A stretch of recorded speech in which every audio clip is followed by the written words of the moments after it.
तो बच्चों आज हम करने जा रहे हैं क्लास 5th का chapter 11 that is simple machines part 3।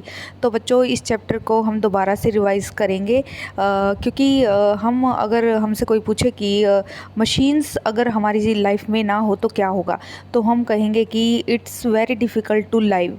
हमारा अगर हम मशीन हमारी लाइफ में ना हो तो हमारा हर एक काम बहुत ही टाइम लगेगा किसी भी काम को करने में, और बहुत ही ज़्यादा डिफ़िकल्ट हो जाएगा हमारे लिए चीज़ों को कंज्यूम या फिर चीज़ों को यूज़ करने में।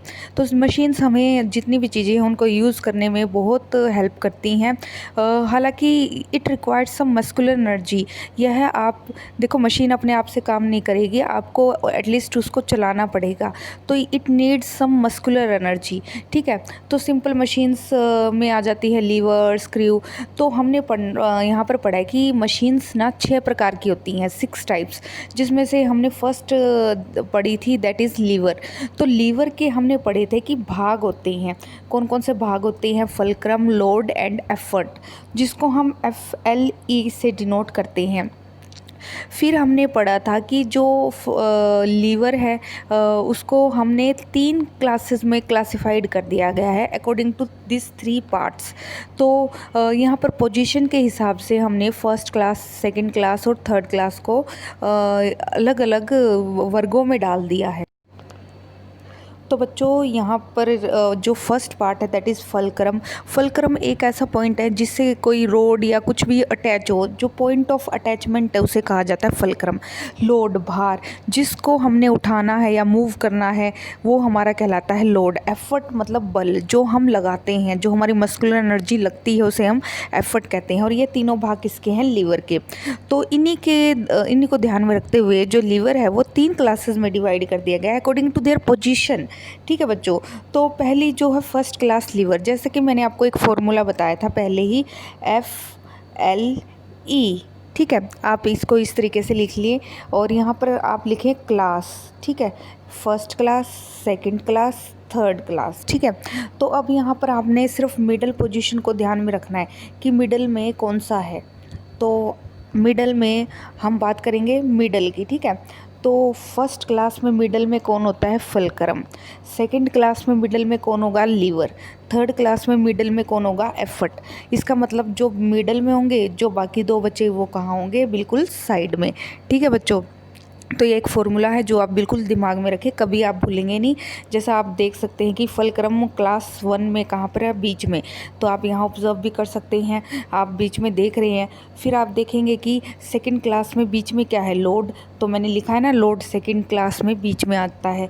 फिर तीसरा हम देखते हैं थर्ड क्लास में क्या है? एफर्ट, जो कि आप देख सकते हैं थर्ड क्लास में क्या है? एफर्ट मिडल में है। हमने सिर्फ मिडल पोजीशन को ध्यान में रखना है और इस तरह से इस फॉर्मूला के द्वारा हम बिल्कुल चीज़ों को आसानी से समझ पाएंगे।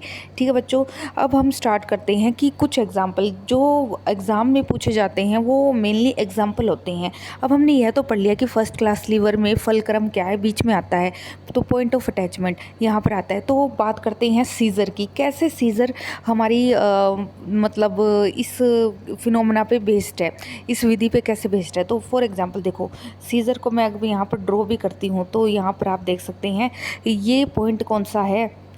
बीच का ये है फलक्रम। ठीक है, जो ये आप कह सकते हैं ये फलक्रम है। और जहाँ पर ये कैंची के जो हमारे या सीज़र के जो ये भाग है, यहाँ पर अपना हाथ आता है, तो हाथ क्या लगा रहा है? Muscular energy. तो यहाँ पर क्या लग रहा है? एफर्ट। और जो ये इसकी आर्म्स हैं, जैसे कि मैंने आपको कल भी बताया था, ये क्या कर रही है? कपड़े को काटेंगी। तो ये क्या है? हमारा कपड़ा क्या है? एक तरह से लोड। तो यहाँ पर इस तरीके से हम कह सकते हैं कि सीज़र क्या है? फर्स्ट क्लास लीवर है। अब हम बात करते हैं सीसो की। अब सीसो क्या होता है? एक झूला होता है जिस पर बच्चे बैठकर झूलते हैं। आपने पार्क वगैरह में इस ऐसे देखा होगा। तो बच्चों अब आप देखो यहाँ पर भी क्या होता है? बीच में ये क्या है? पॉइंट ऑफ अटैचमेंट क्या है? That is fulcrum. और यहाँ पर क्या है? एफर्ट। ठीक है, तो अब सॉरी, यहाँ पर आपका हमारा लोड है। ठीक है, लोड। तो अब क्या होता है कि एक साइड एफर्ट है, अब एक साइड का बच्चा बल लगाता है तो दूसरा बच्चा कहाँ चला जाता है, ऊपर की तरफ। तो दूसरा जब बल लगाता है तो ये वाला ऊपर की तरफ चला जाता है। इस तरह से इसी फिनोमेना पे क्या बेस्ड है हमारा, सीसो, जो कि हम झूला देखते हैं, बीम बैलेंस, बीम बैलेंस भी इसी फिनोमेना पे बेस्ड है। तो फॉर एग्ज़ाम्पल हम कह सकते हैं कि तराजू, जैसे तराजू में आप यहाँ देखते हो कि बेस है, एक पॉइंट होता है जिस पे हमारा तराजू अटैच होता है, तो यहाँ पे लोड रखा जाता है और यहाँ पे एफर्ट लगता है, तो बीच में ये अपना फलक्रम हो गया। इस तरह से जो हमारा बीम बैलेंस है कह सकते हैं। तो इस तरह से यह हमारे एग्जाम्पल है। आई होप आपको ये एग्जाम्पल अब समझ में आ गए होंगे। तो आपको इन टर्म से घबराना नहीं है। लोड मतलब कोई भी भार, एफर्ट जो हम अपना बल लगा रहे हैं, फलक्रम ऐसी पॉइंट ऑफ अटैचमेंट जिससे हमारी रोड अटैच हो। ठीक है, तो अब सेकेंड क्लास में आप ऑब्जर्व करें। अब मैंने आपको फॉर्मूला जो बताया था FLE, क्लास 1, क्लास 2, क्लास 3। तो 1 में बीच में कौन सा है, हमने सिर्फ क्या ध्यान में दिया है, मिडल में फलक्रम था। अब सेकंड क्लास में बीच में क्या है, लोड, देख सकते हैं आप। अब ऐसे एग्जाम्पल बताने हैं जिसमें लोड बीच में हो। ठीक है, अब एग्जाम्पल को 1 बाय 1 लेते हैं। नट्स क्रैकर, नट्स क्रैकर अगर आपने कभी देखा हो इस तरीके का होता है। ठीक है, चिमटे की आकार का, इसके बीच में मान लो हम अखरोट रखते हैं। ठीक है, अखरोट को फिर यहाँ से प्रेस किया जाता है अपने हाथों से। ठीक है, अब यहाँ पर देखो लोड कहाँ रखा हमने, भार क्या है, भार यहाँ पर एग्जाम्पल किसको लिया हुआ है, लोड को, अखरोट को। ठीक है, और प्रेशर कहाँ दिया, एफर्ट हमने यहाँ दिया, और fulcrum point of attachment 2 arms का कौन सा है, ये हो गया। तो इस तरह से हम कह सकते हैं कि जो हमारा नट क्रैकर होता है वह कौन सा है, सेकंड क्लास लीवर है। ठीक है, बोतल ओपनर, अब बात की जाए बोतल ओपनर की, आप यहाँ पर देख सकते हैं बोतल ओपनर जैसे आप कई बार पीते भी हो, जो कोल्ड ड्रिंक होती है उसके ऊपर एक ढक्कन लगा होता है, उसको निकालना बड़ा मुश्किल होता है, तो बोतल ओपनर की ज़रूरत पड़ती है। अब बोतल ओपनर को कैसे करते हैं, ये बोतल ओपनर को आप ऐसे ही होता है, बीच में इसके होल होता है। ठीक है, तो लोड को बीच में डाला, ठीक है, और फलक्रम हो गया साइड में, और यहाँ लगा दिया एफर्ट, तो ये भी क्या हुआ, सेकंड क्लास हुआ ना। तो अब हम बात करते हैं व्हील बैरोज़। तो व्हील बैरोज़ कैसे होती हैं, आपने व्हील बैरो अगर ना भी देखी हो तो इस तरीके से आगे व्हील लगा होता है, कूड़ा फेंकने वाली जो आपने छोटी छोटी सी ट्रॉलीज देखी होंगी, तो वो एक तरह से, या फिर जो आप कंस्ट्रक्शन साइट पर देखते हो इस तरीके से एक चक्का यहाँ लगा होता है, एक चक्का यहाँ लगा होता है, और यहाँ व्यक्ति इसको चला रहा होता है, तो इसे व्हील बैरो कहते हैं। यह भी इसी फिनोमेना पे काम करता है। तो बात करते हैं थर्ड क्लास लीवर की। तो यहाँ पर एग्जांपल है स्टेपलर। अब स्टेपलर पे आप खुद देखिए, हमने क्या किया था कि जो फॉर्मूला कहता है FLE 1 2 3, तो 1 क्लास में फलक्रम बीच में था, सेकंड क्लास में लोड बीच में था, थर्ड क्लास में क्या बीच में आएगा, एफर्ट। और इसके आधार पर कुछ जो एग्जांपल है वो है स्टेपलर। देखो अब स्टेपलर क्या है, अब यहाँ पर स्टेपलर में हम देख सकते हैं कि जो हमारा फलक्रम है बिल्कुल यहाँ पर पॉइंट ऑफ अटैचमेंट हो गया। ठीक है, और जो हमारा लोड है ये हो गया जहाँ पर हमने पिन लगानी है, और एफर्ट कहाँ डाल रहे हैं, हम बीच में डाल रहे हैं ना। तो इस तरह से हम कह सकते हैं कि स्टेपलर है वो थर्ड क्लास लीवर का एग्जाम्पल है। फोर्सेप, जैसा मैंने आपको बताया था, एक चिमटी नुमा स्ट्रक्चर होती है जिसे हम फोर्सेप कहते हैं, वो भी इसी आधार पर काम करती है। हमारे हाथ यहाँ लगे होते हैं और इस तरह से यहाँ हम लोड को पकड़ते हैं, और यहाँ पॉइंट ऑफ अटैचमेंट है, तो ये भी क्या है, third class forcep. Fishing rods, तो फिशिंग रोड्स क्या होती है, जब आप फॉर एग्ज़ाम्पल ये लंबी सी स्टिक है, ठीक है, यहाँ पर आप फ़िश को पकड़ने के लिए कुछ मटेरियल लगाते हैं, तो ये भी एक तरीके से किसका उदाहरण है, ये भी हमारा थर्ड क्लास लीवर का उदाहरण है। तो फिशिंग रोड, आपको ये चीज़ें आसपास देखने को मिल जाती हैं बच्चों। स्टेपलर घर में सभी के होता है। फॉर एग्ज़ाम्पल बोतल ओपनर भी आपने देखा है। अगर सभी एग्ज़ाम्पल आपको ना समझ में आए तो सीज़र आपने देखी हुई है, तो इन एग्ज़ाम्पल्स को आप ध्यान में रखकर चीज़ों को इमेजिन कर सकते हैं कि इस तरह से हम भाई ये फर्स्ट क्लास है या सेकंड क्लास लीवर है या थर्ड क्लास लीवर है। और आपको और भी बहुत ज़्यादा सिंपल मशीन्स है जो हम डेली लाइफ में यूज़ करते हैं, और इस फिनोमेना के आधार पर आप बता सकते हैं कि वो लीवर है या नहीं। ठीक है, और वो लीवर है तो वो कौन सी क्लास का लीवर है, फर्स्ट क्लास, सेकेंड क्लास या थर्ड क्लास। तो बच्चों यह बहुत ही ईजी चैप्टर, आई होप आज आपको ज़रूर समझ में आ गया होगा लीवर के बारे में। अब हम जो सेकेंड जो एग्ज़ाम्पल है मशीन्स का वो स्टार्ट हम कर रहे हैं। हैं, ऑलरेडी हम कर चुके हैं। तो मैं ये जस्ट आपको रिवाइज़ करवा रही हूँ, क्योंकि अभी कुछ बच्चों को आई होप अब तो समझ में आ गया होगा। खैर पहले थोड़ी सी डिफ़िकल्टी आ रही होगी, तो दोबारा से एक बार रिवाइज़ करने में कुछ नहीं जाता, लेकिन चीज़ों को समझना ज़रूरी है कि साथ हम उनको समझें। तो पुली डिस्क विद ग्रूव ड्रीम, ठीक है। तो यह एक ऐसी डिस्क है, डिस्क को आपने देखी है, जैसे हम चलाते हैं गोलाकार होती है, उसे डिस्क कहते हैं। और ग्रूव्ड मतलब इस डिस्क के बीच में आपको जगह देखने को मिलती है। मान लो ये है हमारा डिस्क है, तो बीच में ये जो आप जगह देख रहे हैं वो क्या है, रिम है, ठीक है। तो ये क्या है, डिस्क विद रिम।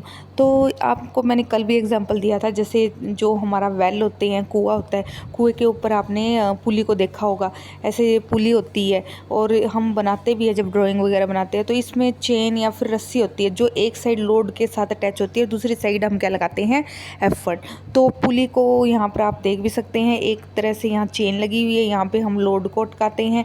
और ये देखो बीच में ये ग्रूव्ड है, ग्रूव्ड रिम है, ये इसकी गोलाकार डिस्क है, और ये बीच में रिम है जिसके अंदर चेन लगी हुई है। इस तरह से ये चीज़ों को यहाँ पे अटकाते हैं।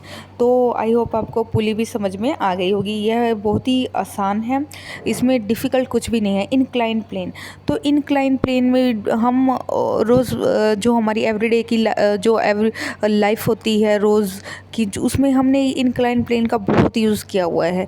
कैसे कि इनक्लाइन प्लेन एक तिरछा, जब हम तिरछा एक लकड़ी का जो हमारा एक लकड़ी का फटा रखते हैं, उसे हम इनक्लाइन कह सकते हैं कि यह शो कर रहा है इनक्लाइन प्लेन, ठीक है। इसमें क्या करते हैं कि इसमें स्लोपिंग सरफेस होता है, तिरछा सरफेस। स्लोपिंग मतलब एक तरह से आपको आर्क दिखाई दे रही है, तो इस तरह से ये स्लोपिंग सरफेस को हम क्या कहते हैं, incline plane. It is used to move something, it is used to move something from one level to another. तो कोई भी चीज़ है, हम उसको उठा के लाएंगे तो हमें मान लो बहुत ही भारी चीज़ है, बहुत ही एक बॉक्स है जो बहुत ही वज़न है, उसमें हम उसको अगर उठा के लाएंगे तो बहुत डिफ़िकल्ट होगी। तो हमें उसे मूव करवाना है फ्रॉम ट्रक, ट्रॉली या फिर किसी भी जगह से। तो हम उस बॉक्स को यहाँ रखेंगे और उस पर फिर फोर्स लगाएंगे, तो it's been very easy for us to move this load. तो इस तरह से हमारे लिए बहुत आसान हो जाएगा इस बक्से को आगे की तरफ धकेलना। लेकिन अगर हमें चढ़ाना पड़ जाए तो यह बहुत ज़्यादा फोर्स भी लेगा। अगर हमें यहीं से चढ़ाना पड़े तो it's takes a very large amount of energy. तो इस तरह से यह, अगर हम इसको चढ़ाएंगे तो फोर्स भी ज़्यादा लगेगी, लेकिन अगर हम इसको नीचे की तरफ धकेलेंगे तो फोर्स कम लगेगी। तो यह हमें डिसाइड करना है कि किस टाइम हमें इंक्लाइन प्लेन की ज़रूरत है। तो it's one end is higher that the other. इसका एक एंड आप देख सकते हैं नीचे ज़मीन से फ्लोर से जुड़ा होता है और एक अपर साइड पर होता है। तो a gradual slope make it easier to push things up. तो इस तरह से हम कह सकते हैं कि जब हम नीचे की तरफ चीज़ों को धकेलेंगे तो इतनी फोर्स नहीं लगेगी, अगर हम ऊपर की तरफ धकेलेंगे तो थोड़ी ज़्यादा लगेगी एज़ कम्पेयर टू नीचे की तरफ। तो यहाँ पर यही बताया गया है कि gradual slope makes it easier to push things up, less force is used but the distance is greater. तो इस तरह से हम कह सकते हैं कि अगर हम इंक्लाइन प्लेन का यूज़ करते हैं तो फोर्स तो बल तो कम लगता है, लेकिन डिस्टेंस बढ़ जाता है चीज़ का ले जाने तक का, उतना ही रास्ता मतलब हमारा इंक्रीज़ कर जाता है। A steep slope make it easier to move things down, however it is harder to push something up। तो मैंने आपको पहले ही बता दिया कि जैसे अगर आप चीज़ों को नीचे की तरफ धकेलेंगे तो वह तो आपके लिए इजी रहेगा, लेकिन अगर आप चीज़ को खींच कर ऊपर लेके जाएंगे तो थोड़ा सा ज़्यादा एनर्जी लगेगी।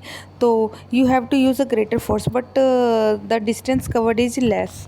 तो यहाँ पर आपको दो स्लोप के बारे में बताया गया है, gradual slope and steep slope. Steep slope मतलब आपको एक तो मतलब आपने एक जो हमारा लकड़ी का ये जो स्लोप है, एक तो आप उसको कम ऊंचाई पर रखते हैं, एक आप बिल्कुल ही स्टिप मतलब बिल्कुल ही एक शार्प आर्क बनाते हैं। तो इसमें अगर आप किसी भी चीज़ को रखेंगे तो फटाफट से नीचे आ जाएगी, यहाँ पर आपको थोड़ा सा फोर्स लगाना पड़ेगा। तो यहाँ पर यही दो स्लोप स्लोप के बारे में बताया गया है कि एक ग्रेजुअल स्लोप है और एक स्टिप स्लोप है। स्टिप मतलब बिल्कुल ही आपने इसको बिल्कुल ही ऊंचाई पर रखा है और बिल्कुल ही स्टिप एकदम से शार्प स्लोप बन रही है। यहाँ पर ये सिंपल आपको दिखाई हुई है ग्रेजुअल स्लोप, लेकिन अगर आप इसको ऐसे उठा कर रखेंगे तो इट बिकम्स अ स्टिप स्लोप। तो आई होप आपको यह समझ में आ गया होगा। तो स्क्रू को हम अगले लेक्चर में करेंगे बच्चों। आज दोबारा से मैं ये आप दोबारा से रिवाइज़ करें ताकि आपको समझ में आ जाए। मेन जो मोटिव है that is to increase your knowledge about the simple machines and do it yourself, read all the examples and try to understand. Okay students.